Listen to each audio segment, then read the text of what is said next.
So we are here with Stephanie Coontz, who is an author, a historian. She teaches at Evergreen State College, and just an all-around fascinating person. So thank you very much for being here with us. My pleasure.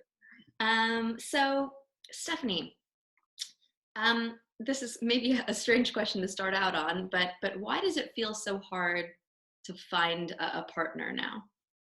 Well, I think it feels so hard because we have more choices about our partners, and also because we've tremendously raised our standards about what we want in a partner. You know, I mean, if you go back thousands of years, of course, marriage was all about getting connected in-laws, and the only way you could get adult responsibility, and your parents often arranged it. But even just go back to the 1960s, when I would interview people about why they got married in the 60s, they would say things like, well, it just seemed to be time, that's all. Huh. Or, well, she was, she was the kind of person you'd want to settle down with, the guys would say. And the women would say, well, he seemed like a steady provider. So it was like the standards were pretty low, and your options outside marriage were even lower. So nowadays we have tremendous options as single people. And so the calculus is, gosh, I think most people, it's not true that marriage has lost its cachet with people. In fact, I think it has more cachet, but it has more cachet as a relationship rather than as an institution, as something that is valued because it is so special, because you don't have to enter it, and because you only enter it if you think it can make your life better, not just economically or materially, but emotionally. So we have this desire to get married, to get into this relationship, many people do, but we also know that it could be a mistake in comparison to what we could do with our own life. We have the wonderful choice to leave a bad marriage, but it also makes us more aware that the marriage could not last. And so the searching for a partner becomes a much more complicated thing than it used to be. I guess what I'm confused by is that it seems like a lot of people still want that companionship. They still want the end result of marriage. And even though they have a lot of choice, I think in theory, at least, they're dying to have that one person. So where is that disconnect where we kind of feel overwhelmed or just don't pick? Or but we want particular things, and we want to actually grow with that person. So it's not like you're just marrying someone and you're stuck there for the rest of life. Mhm. That's one reason, for example, that even as divorce rates have fallen for people in the prime ages of their life, of raising children, they've doubled for people over 50 and tripled for people over 65, because Wow. people no longer just say, all right, now I've made this commitment to this institution with this person and I'm going to stay in it for the rest of my life. People expect the relationship to grow and change in good ways for both partners, and they're not willing to put up with it if it doesn't. But that means they go into it with a lot more consciousness that it takes work, that it could fail, that they have other options. And so you have that, what you said, consumer choice can be very confusing. I mean, when we actually know from studies that the more choices a person faces when they walk into a store, the less likely they are to actually buy anything because they get overwhelmed. And I think that happens with some of our choices about personal relationships today. Well, that's certainly fair, and I think that resonates with me, that there's just so many things that you're looking for in one person, that it's difficult to find all of that unique blend that you're looking for in just one single human. And that might be part of the problem. You know, very often when we talk about this issue, social conservatives will say, well, our expectations of marriage are too high. If we would just lower our expectations. Well, I've studied low expectation marriages of the past, and you do not want to go back to those. But there's one point there. It's not that our expectations of marriage are too high, but I think our expectations of other relationships, with other individuals, with friendships, but also with our community as a whole, are not high enough. Huh. And as a result, we tend to expect all satisfactions to be given to us by one person, which is unrealistic. So that's pretty fascinating. So when you say, I mean, that we don't have enough or high enough expectations of other people, you mean, I assume, friends and family, that we don't lean on them enough. The best predictors of a healthy and happy old age are not whether you are partnered or not. It's whether you have good social networks where you are involved with other people and can count on them and they can count on you. And the friendships are even more important than family. And I think that's because you can get rid of the family members that are not, I mean, you can get rid of friends who are not supportive, but it's hard to get rid of family members who are not Yeah. supportive. And when we look at this kind of research on how important these social networks are to our sense of well-being, it even extends to little casual interactions that we have. The person that you buy your coffee from in the morning or your newspaper from. And if you have good interactions with them, the well-being that comes from that extends more than a day. It extends throughout your week.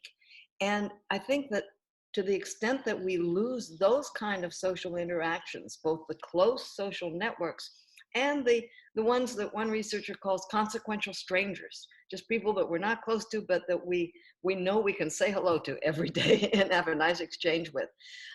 That's very, I think, destabilizing for our personal relationships because it puts so much of our good mood and our well-being dependent on our interactions with just that one person. I think that's really beautiful and insightful. If you had to kind of choose three things um, that you felt like were you know, more effective things to look for in a partner, do you have a sense for what you'd choose? Well, of course, it varies by individual.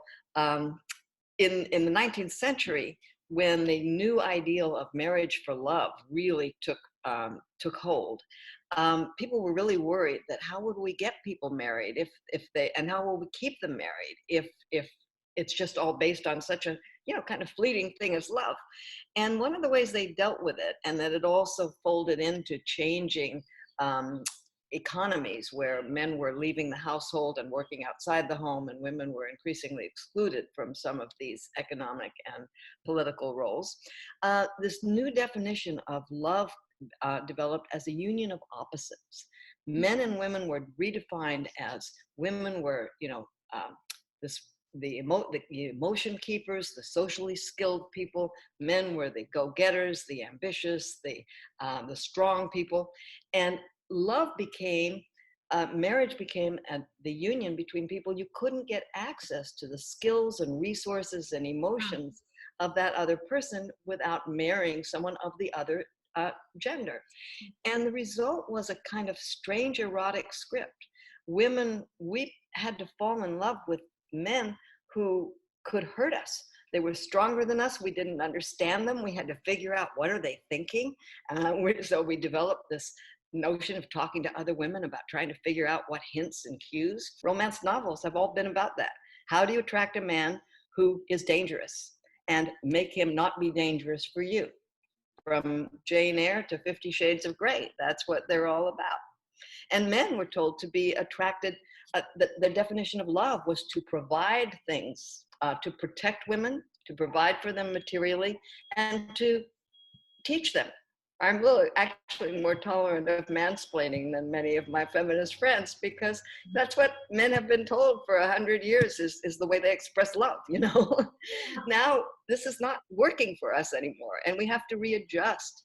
And I would say that it's so important for us to really rethink what is erotic. And critical in that is mutual respect and friendship. I mean, that's the most critical element today. I mean, yes, you know, it's nice to find your partner sexy, and there are ways to work at finding your partner sexy and keeping them sexy. But it's extremely important to have that mutual respect that was lacking in the old marriage script. The old marriage script was you looked up to your husband. You thought that he was kind of a dork about certain things around the house. But, you know, he was good at the other stuff. And he, you know, thought that you were kind of a scatterbrain, but you were just so cute. And nowadays that just doesn't cut it. So we've got to adjust our scripts. It seems like marriage has kind of undergone all of these drastic changes in the last 100 years in terms of what we expect, in terms of our roles in the marriage, and how we relate to one another and what we should look for. Um, do you feel like marriage is something that, what would it look like in 500 years or in 100 years or in 1,000 years, or what do you think? Well, historians hate to be asked questions Oh, about the sorry. future like that because a lot depends on the choices we make now. I think we need to think of marriage um, as a as a joint project of figuring out what works to remain friends, to remain sexual partners, but also to cultivate our interests and our growth outside the marriage. How do you do both? We don't know. We're entering uncharted territory. We're Yeah. not doing marriage worse than people have done before. We're trying to do something totally different than people have done before. And I think that it would be helpful if we stop looking for gurus to give us the answers and just said to each other, same sex or heterosexual couples, how do we work this now that all of these rules of gender and what marriage is about have changed? It's going to be a real project, and it could be an exciting project for us to figure out how to do this. And the project, or at least the mission of the project, it seems like should be how to cultivate relationships and interests beyond a marriage. Is that? I think that's absolutely essential, and the balance line is people talk about it with intersecting circles.